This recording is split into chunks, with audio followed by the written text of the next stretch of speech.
All right. Welcome everybody who's dialing in on our Zoom link today. I want to take the opportunity in support of Truth and Reconciliation, the National Day, which is tomorrow. And I would like to introduce a gentleman that's been in our community for over, I want to say 42 years. when he came into the community. And his name is Mr. Dave Matilipi. He is he works for the non-profit community organization called the Sagatawa Friendship Society. And he's here to tell us some stories about truth and reconciliation and what it means to him and his culture. And really looking forward to listening, Dave. So I'll pass it over to you. Okay, thank you. It's a great honor to be here. And I'm going to start. I just want to explain a bit of who we are as Native people.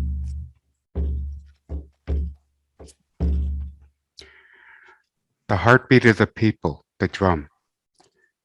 As Native people, we look at all things on Mother Earth, have spirit, the hide of the drum, the spirit of the animal, the frame of the drum, the wood, the tree, the spirit. The tree gives us many things, medicines, and it's said to be very sacred because of the medicines and because of the tree. When elders gather medicines, they look below the tree, for there's a community of growth below the tree.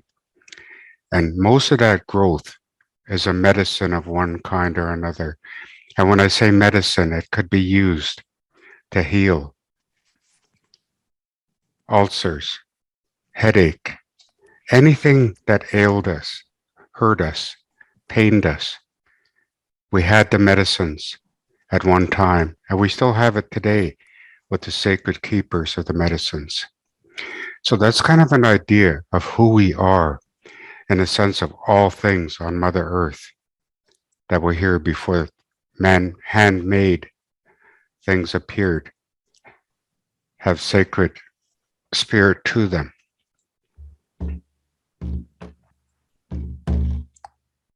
My story will start with a man named Sir John A. Macdonald. Canada was young back then, and this man was the leader of this country, and he had a plan. He had a plan to help develop, he thought, develop this country. Settlers were moving in. Surveys were being done. But unfortunately, there were native bands all through the areas where they were surveying land for the newcomers. So then the reserve system was created. The natives would be put in one place and controlled there. They'd be out of the way of progress. But then a longer problem became. In the treaty process, there were many natives who were saying no, no. And so Sir John A. Macdonald thought, we have to assimilate these people. And what better way? We've tried this, we've tried this, we've tried this. Now we're going to try something I'm sure will work. The residential school. We will take the children from the parents, where the parents will have no influence over the child, and we'll put them in these schools where we can assimilate these children into the white society. So many of these schools were created, and many of our children were put in these schools with the understanding that they would be cared for and loved while in these schools away from their parents. But as we look at these schools today, we understand and see this isn't what it was. With the 215 children that were found in the mass grave in Kamloops, BC, just recently, the truth of what happened to many of our children is now being exposed. Many of our elders have talked for many years of these graves. We knew about them, but we couldn't prove anything. There was denial from the authorities that this ever happened and that these graves existed. But now with the 215 found, the number is reaching 7,000 young bodies that are being found across Canada. And this is just the beginning. So I guess with this, truth and reconciliation to me is to understand this. This is very important because this is not written in the history books. This is not told by the government. And many of our people today, many of our people today of non-native descent are questioning why? Why do the natives get so angry? Why are the natives asking for so much? I'm going to try to share with you today some of the unwritten history as the truth I know it, being one of the people, the children in the school, one of the youth that lived on the streets in Vancouver, one of the adults who tried to work in mainstream society. What happens as Native people, and as I say, is not written, is the Indian Act. This was created strictly to keep a control hand over the Native people of Canada. A few examples of what happened or where the guidance was in the Indian Act was to leave the reserve. We had to talk to the Indian agent in charge of the reserve. We want to go to town Saturday. He would have to write out a permission slip kind of thing. And we had to carry this when we were in town.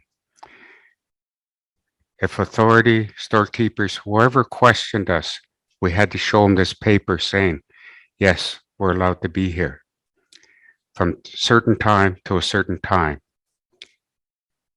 Now with this paper, if we were in town and we saw family or friends, we'd go over and talk to them. But we had to be careful when we did this, because if we were caught gathering in 3 or more natives in one group, we would be arrested because there was a fear that we were plotting retaliation. We were plotting against the government. So very much like Nazi Germany, we had to show the papers, but this isn't in the history books. We were controlled in many different ways. For example, when we were given the plows, the seeds to become farmers, many of us were successful at this, but under the Indian Act, we were not allowed to sell our profits from the farm to mainstream society, because then it would be taken away from the settlers and their income. This is not written in the history books. They talk much about how they tried to change us with all these gifts, but there was that red tape on profiting from these gifts. As different things went, Sterilization was a big thing. Our women were sterilized, again, to stop the growth of the Indian people. And this wasn't voluntary. This was under the threats. If you do not take this needle, we will take your children that you have today and we will put them in the care of the government. So this was in the Indian Act. In the sense of who are we? We're survivors. Our children, the 215, even today,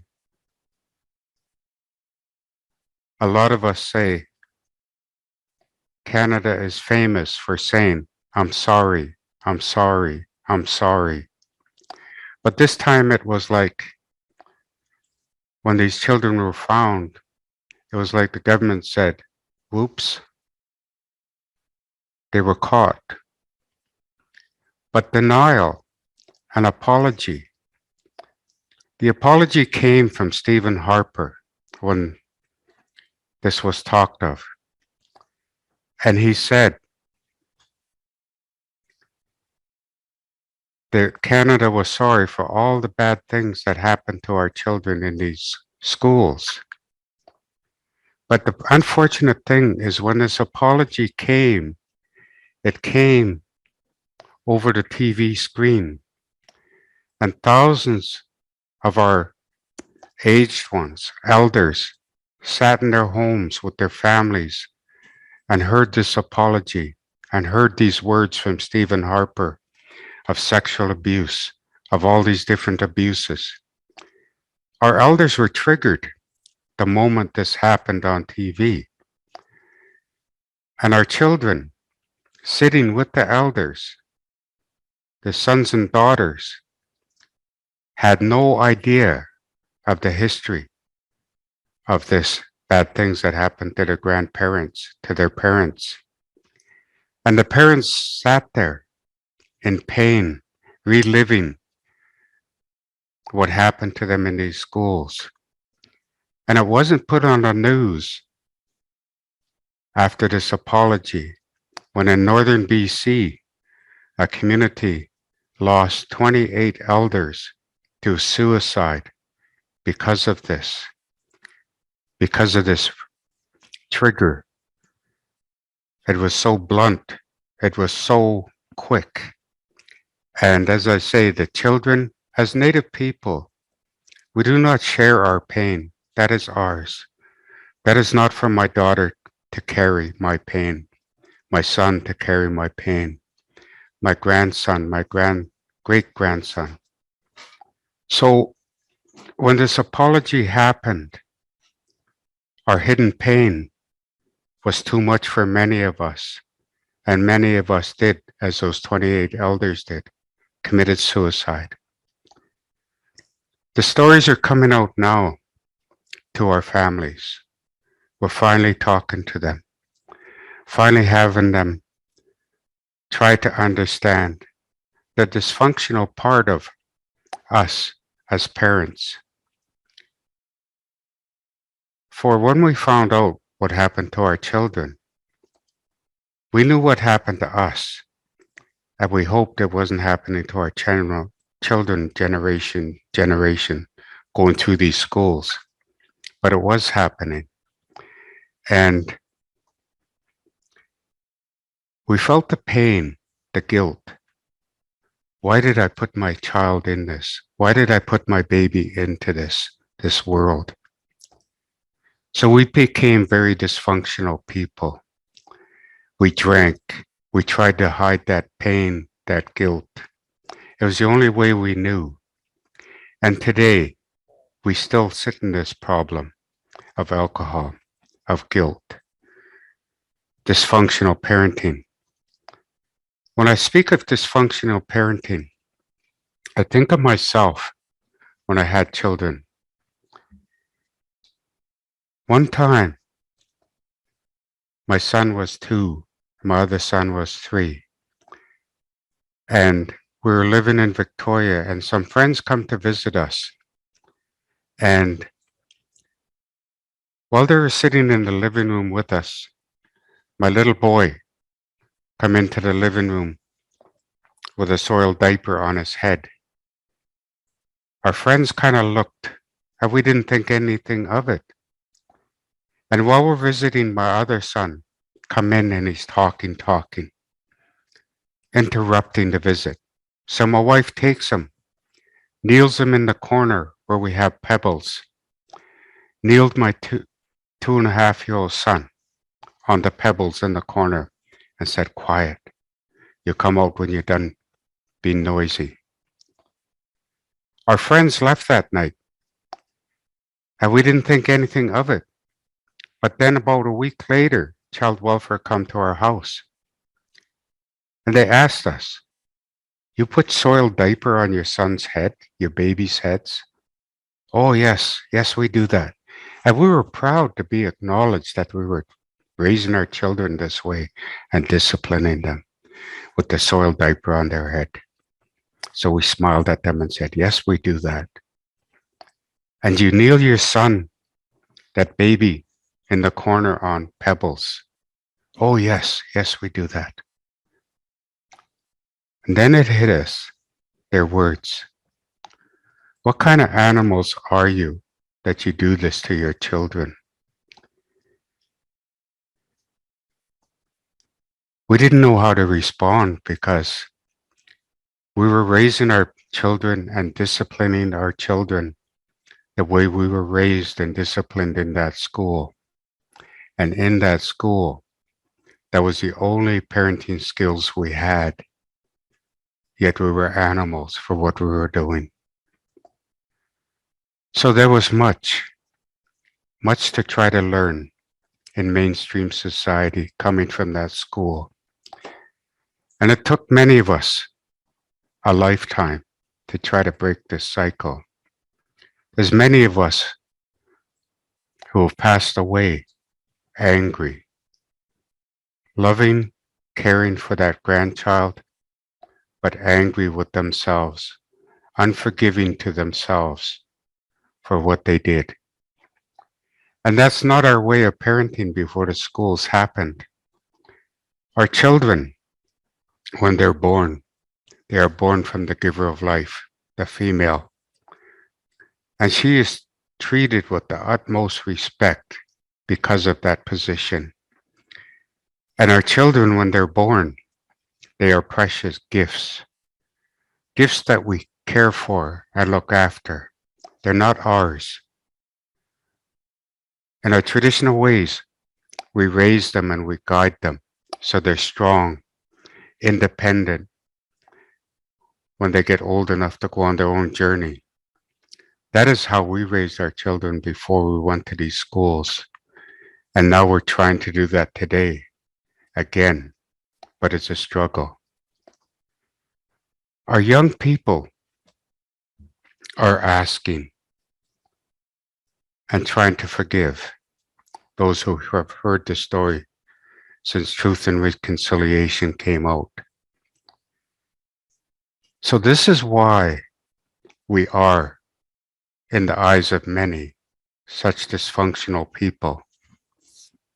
Yet at one time, we were proud, and we had a cycle of life where the child went through ceremony for rolling over the first time, ceremony for crawling, passage of rites, standing on its own 2 feet, stepping, running, passage of rites.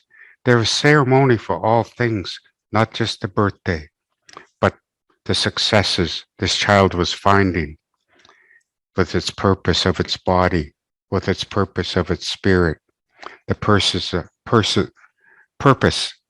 of all the gifts from the Creator, the gifts that we carried on through our traditional ways, our ancestors, our grandmothers and grandfathers. With Truth and Reconciliation, These bodies of these young ones have been found. Our nation is crying, and our nation is saying, we are done. We don't want to hear, I'm sorry, especially for our children. They are too precious to be given empty words. Honor and respect them. And what we do now, as these bodies are being found of our little ones, we put them through ceremony as we would in the old days. For when our people pass on, the ceremony, fire 4 days before a funeral, and that fire keeps going till 4 days after. Now we feed the fire with food and thank the ancestors and the spirit guides who come to take the spirit of the little one or the aged one to the other side. That is how we're going to work with this, the bodies of the little ones. As Native people across Canada, we are all different. We all have different ceremonies, different things, but we're uniting today under one drum, under one voice, prayer, to get our children back home. But in the news, it's interesting. I'm going to share this with you. It's I noticed in the news a young lady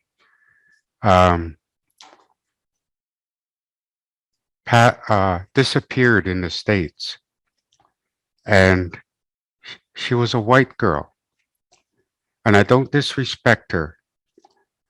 I love her for the spirit and the body she was born in. But I need her as an example here. She'll become a legend in my story. She disappeared, and all of a sudden, many police forces are looking for her. The FBI look for her. At the same time, I read on Facebook, 8 girls go missing or are missing and murdered on a reserve in the States around the same time as this. Yet they're not on the news. They're on Facebook, shared by Native people to whoever will listen. That is how we as elders look at our children. The numbers are going up on Facebook, but it seems to be have forgotten in mainstream society. Is it the government? Is it the churches? The ones who were involved, the authorities that were involved of looking after our children in the residential schools? Is it that we're not worth the conversation? As Native people, we were here when the settlers came. We helped them survive in this new land. We taught them how to hunt, how to trap. We became partners with them in the trapping. We helped on the eastern door of Turtle Island fight in the wars between the two white nations. We helped develop what they wanted as a new country. But then, when they needed us no longer, they gave us the reserve system.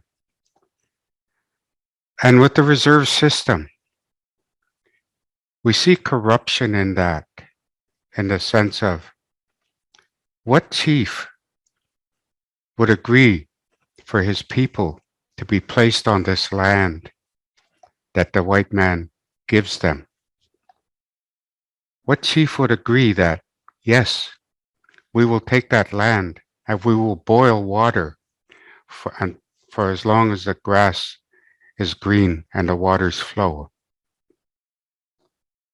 We were given land that was useless to us, that we could not survive on with the sacred gift. Water to us is a medicine. For we understand without water we cannot survive. But in the treaty system, that is what happened. We were given places where we could not survive, kind of out of sight, out of mind. And we struggle with this today, in this out of sight, out of mind, with our young people again committing suicide because they see no future. They see no ceremony. They see no purpose or sacredness in the land that they're being raised on. I think of myself as a hunter. As a First Nations person, I hunt from the original treaty. The treaty where the Queen said, I will put people in a uniform and they will protect you from the newcomers, the RCMP. I will put people in uniform who will protect you and not harass you while you hunt. And you can follow your game anywhere across Turtle Island, and these people will protect you. These are the fish and wildlife people today. As a young man, I hunted with my rights. But today, about 2 years ago, I got stopped by Fish and Wildlife. And they said, what are you doing here? I'm hunting. And they said, under the Fish and Wildlife Act, you cannot. I said, no. The Fish and Wildlife Act has nothing to do with me. That's provincial. I am a federal ward of Canada under the treaties of our people with your nations. And this man, this authority said, I don't know anything about that. All I know is you're under the Fish and Wildlife Act, and that's what I'm going to ticket you for here. And today, all I can do as an aged one is think of how things are being slipped through. I have to share this with our young people. You have this right. You have this right. And I have to say to that Fish and Wildlife man or the RCMP, look at the treaty. It was first between our nations. The laws came in after. Your laws are for the land of Canada. The treaties, which were your first, we as Native people abide by those. You, as European people, abide by your laws placed by the government, which they secretly amend, this in a treaty, this in a treaty. I had no idea I hunted under the Fish and Wildlife Act. It was never announced by government, by a letter stating from Indian Affairs, you are now a ward of Alberta government. So it's very frustrating being a Native person because we have no idea, other than our treaties, what is being changed and what is being taken secretly. As an elder, I am proud that our young people are stepping up and protesting. Again, I look at truth and reconciliation. I remember in the 70s in Williams Lake, BC, an armed standoff, protest against genocide. The Native people, the young ones, were standing up saying the government has put genocide against us.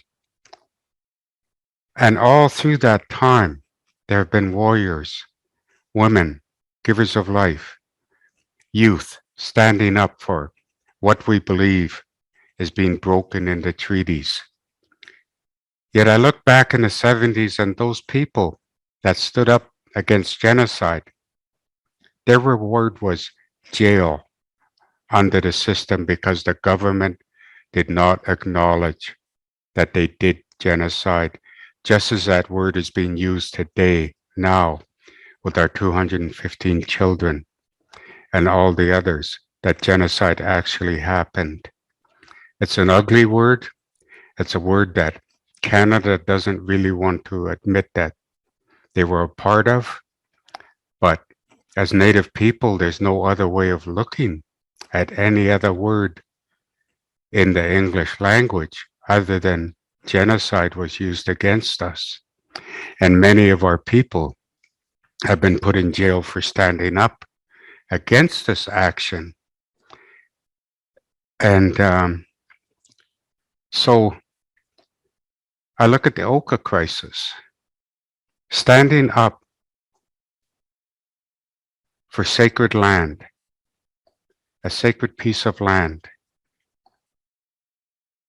At the end of the crisis, many of those warriors who stood up and protected that sacred land ended up in the government's penal system for trying to stand up for a treaty right. So it has been hard. It has been hard to understand why this happens. But with Truth and Reconciliation and the young people I see on the camera, I feel today's nation of young Native people and today's nation of all the rest of the people in Canada. It's like I did an honor dance in a high school one time to honor our veterans. And as I watched the students come in and sit up in the bleachers, I saw an East Indian girl and her brother with that white piece on his head. I saw Philippine children, young people. I saw all nations entering that school gym. And I nudged the person who asked me to come. And I said, I can't do this honor dance. There's too many children up here whose ancestors fought for what they believed in. And they're here a part of Canada today. So I'm going to do a medicine wheel presentation and honor the white man, the red man, the black man, and the yellow man.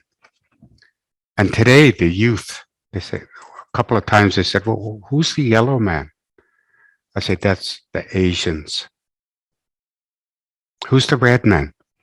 That's the Native people. But you guys are brown. And an elder just told me not too long ago how we became Redskins is at one time there was bounty offered for wolf hides. There was bounty offered for buffalo hides. And then at one time there was bounty offered for the scalps of the children, the mothers, the fathers. So that's how we became the redskin, as the scalp had the red skin blood stained. That's how we got that name, and some of the elders really frown on that today. I was unaware of it until this elder shared with me that story of how we became redskins. But anyhow, going back to the school and the medicine wheel, I honored all nations who fought for their future, for what they believed in, for the future of their children who sat in this gym that day. And that's what our ways are as Native people. In our medicine wheel, we have the 4 colors of man: the red man, the white man, the black man, and the yellow man. And in our prophecies and teachings, it said, one day, these 4 colors of nations will bring their gifts together in one circle. And when that happens, then the world of nations will live in peace and harmony, because we'll understand each other and share the gifts Right now, I look at people are going to the moon, to space, the money being spent on war, billions and billions of dollars on this. And yet there's people on Mother Earth in third world countries, children who have not had a clean drink of water yet in their lives. That is imbalance of the human race. And that is what we mean when we say the 4 nations will come together and all will have the sacred water. All will have the sacred life and a sacred journey and not become victims of political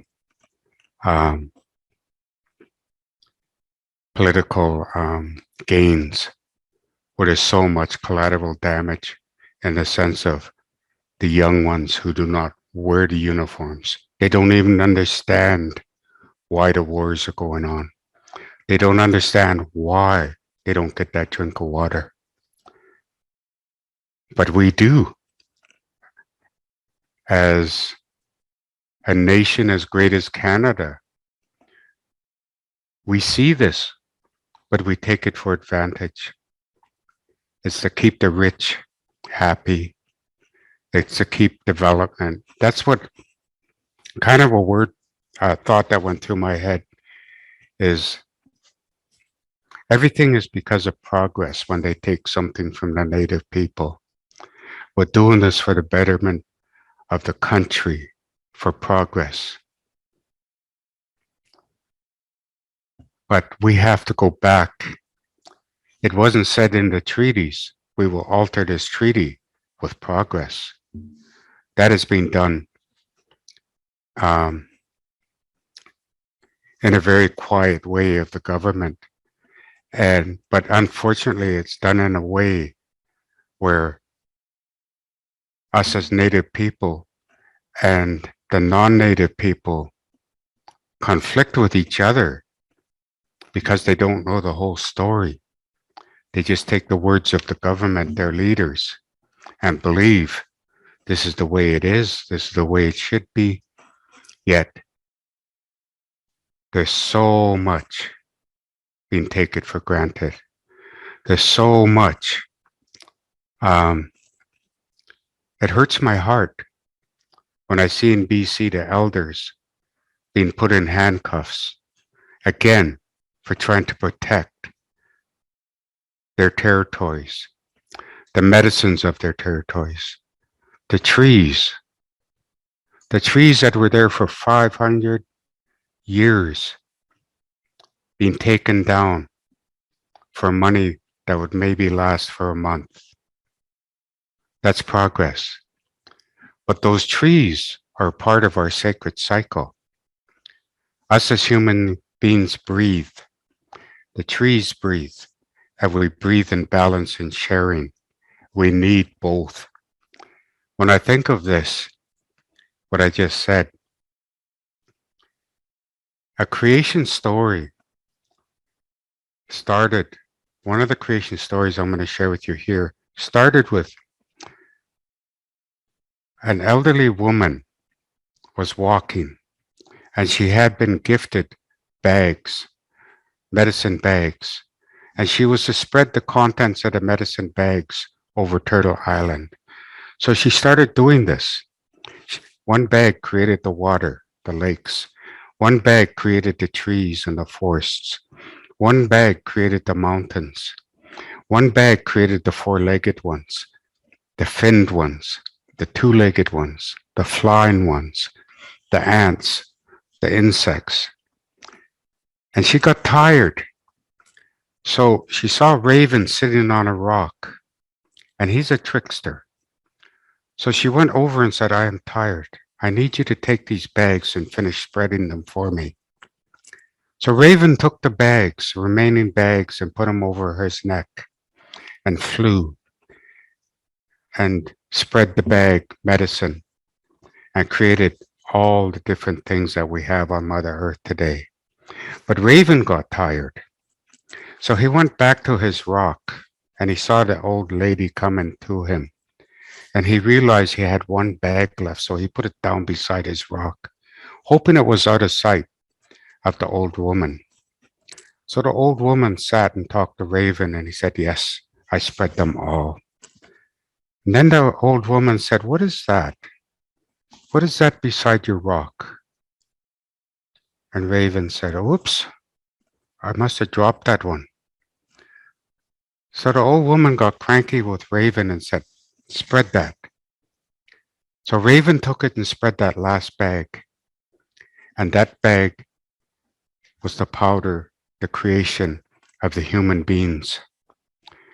So with this story, all creation was done.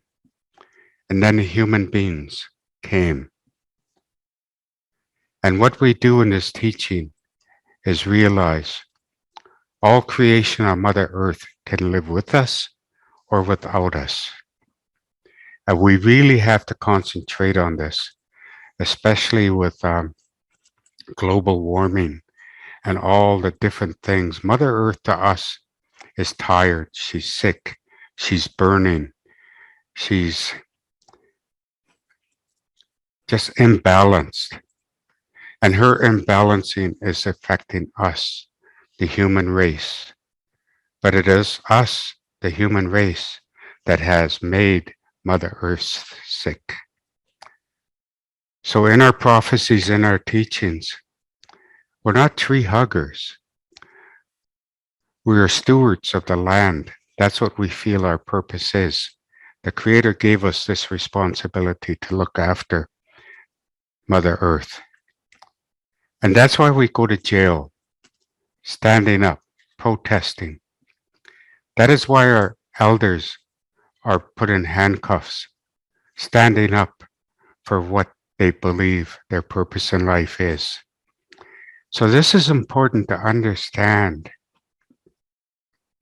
why, again, we're so close to, and we're so close and we protect and we protest so much, trying to protect the treaty, trying to protect the land, trying to protect our sacred places that have been here since time began.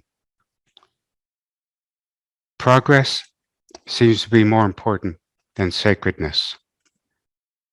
And we have to bring that back in balance. We as Native people, we were here in the beginning. I share this story with my Aboriginal studies students. How many of you have been to the Walmart up the hill in Peace River?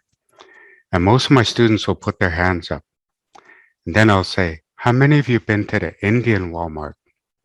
And I'll be sitting down by the river sharing the story with them. And they look at each other confused, and I say, it's here. Look at the deer tracks in the sand. That's the meat department. That deer, the hide is our clothing. The hide is our drum. The fish, the plants, the willows, the birds, the eggs, all that here. That willow, you take that willow and peel the bark off of it. And then you take that bark and peel off the skin inside it. And then the second skin inside it. And then the third skin of that willow bark, you lay it out and let it dry. And then you grind it. It is said by our medicine people that is 100% aspirin in the native world. Our medicine keepers, there's a thing we call rat root. You can use it for sore throat, cold. It's horrible tasty. We call it Indian Buckleys because it's just awful, but it works. Now, if you take that rat root and make tea, grind it and make tea and drink it, you get rid of chest cold. You take that rat root and grind it and put other medicine in with it. You grind it, you cure cancer. Now I say cancer, but there's so many cancers today. At one time, under an Indian name, there was something that was close to the same thing as cancer today. But we had the medicine to cure that. So we had the pharmacy. We had the Indian Walmart. Everything we needed was here.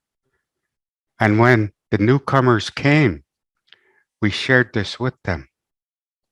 Not the recipes. Even today, the elders say, we can show them the plants, but we do not give them the recipes. There will be greed and they will over harvest to make the money. And it won't be here for the 7 generations to come. And when I say the 7 generations to come, that's how we look at our world. Are we leaving Mother Earth in a condition to look after the next 7 generations as it looked after the 7 generations before we were here? So there's many teachings and many protocols that we carry as Native people. And I guess I'll come to Orange Shirt Day now. We use this to remember this young lady who went to the residential school. You're gonna have to excuse me, my phone's kind of beeping here. This young girl, her grandmother, this young girl was going to residential school, her grandmother bought her a brand new orange shirt. And she wore it to that school. So proud. But then when we go into the door of those schools, there was a system. We had to undress and throw all our clothes, the clothes that our parents prepared for us for the school, into a pile, discarded them. And then we had to put on these uniforms of the school. That little girl never did see that orange shirt again in her life. But this story come to be heard, and now it has become a symbol of residential school and remembering not just that one who wore the shirt, but all the children who gave up the traditional clothing for this uniform. As we go through that school, as I say, there was a ceremony they had, and that ceremony involved disrobing, and then us stepping in a big bucket, and I'm dumping. In my school, they dump white powder on my head and my body. And then we'll go to this other place and they dump water to wash that off.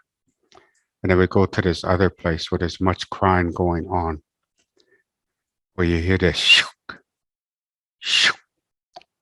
As children, it's dark in these schools. The only light is through the sunlight through the windows. So we walk and then we see this child getting out of this chair, this child getting put into this chair, and then shook, shook. Then you see something, and then you notice a big pile, and then it's your turn. Shook, shook. The braid that your auntie braided in your hair. She told a story. When you braid your hair, think of your ancestors, your kukum, your musum, your great-grandmother, great-grandfather. All those who have gone to the spirit world are in this braid. As you do your other braid, think of your grandparents, your mom, your dad, your family. Keep them clean, keep them braided tight. Now as a 5, 6, 7-year-old child, you see those words cut, shook, and thrown, discarded into a pile. What are you thinking as a 5-year-old child, 6-year-old child? And this is just the beginning of the horror. This is just the beginning of the abuse, sexual abuse. I remember the knuckles on the head. I see all women in the camera. If one of you was my sister in this school, the day we walked into that school, if I looked at you and talked to you, I would get this on the forehead or on the head. Same for you.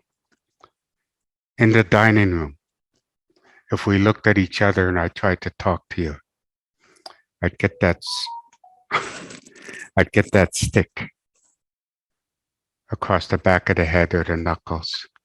The one I feared the most as a child was when they took their fingers and dug them in here.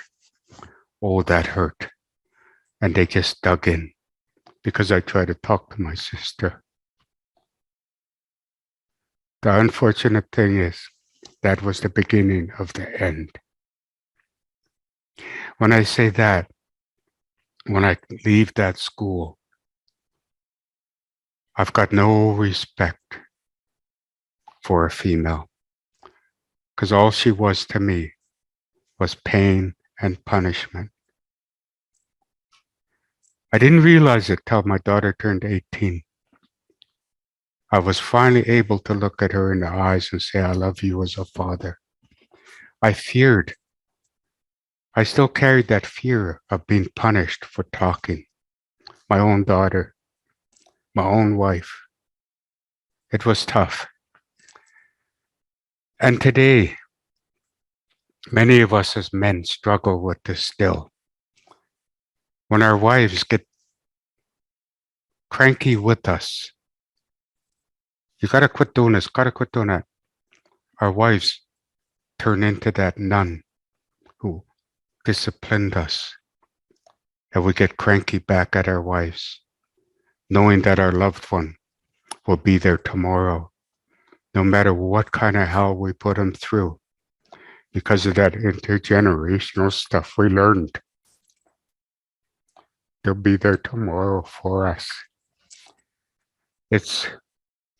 And this is important, my friends, to share with you because it's so important you understand why. We weren't born this way. We were taught this way. It was embedded in us, and now we struggle to try to depart from it. My grandson, 2.5 years old, 3 years old, triggered me. His little mouth went down and his tears in his eyes. My wife come and grabbed him, took him out of the bedroom, and I sat there alone, thinking,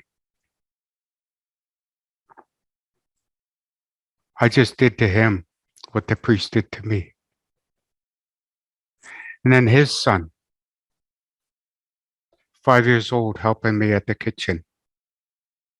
I don't know what happened, what he said, but all of a sudden, I'm glaring down at him, just coaxing him, cry, come on, cry, cry. I'm looking down at, I usually pick a woman in the audience because I'm speaking to my wife. I'm speaking to the female giver of life. And my eyes were off the camera and I was kind of looking down. That's what happened there. But my grandson, great grandson, I am just yelling and belittling him because he triggered something from that school. So believe me when I say it's intergenerational. And even as a healthy person today, I still do ugly things to the little human beings because of that school. I wished that I would never show these grandchildren that ugly part of me. But there was no stopping it. It happened. It triggered. So I have to walk with awareness every day, aware. Make sure if you triggered, you don't attack the innocent one. Make sure if you're triggered, you try to find a way to ask for forgiveness. And me and my family and many of us, we don't use the word I'm sorry. It's just something we don't believe in. We have to use our actions. We have to be patient. and our actions will have to speak the words we seek for forgiveness. So with that, my friends, I just want to say this has been a good journey. It brings emotion, but that's a part of the journey. And to you who listen to my words, my story here, I want to say, don't carry guilt. This is not what my story is about. It's about learning of what happened. It's about the unwritten history. It's about who we are as a proud nation of people and what we went through at the hands of the government and the churches. But this is a time past. But as you see and hear, it still affects us today. And I'm hoping when I pass on, this will pass with me, that the next generation of my family will not carry this hardship.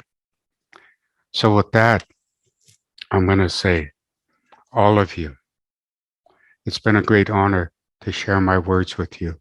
And I thank you for being here and listening. And again, don't carry guilt. Truth and reconciliation, I believe, is we speak the truth as we know it. And reconciliation is not a special day of the year, but each day you see the sunrise, another day in your gift of life. See what you can do. And the smallest things, like a smile to a Native person, when I'm walking in the door, if someone smiles, I think, wow. If someone says hi, that's a bonus.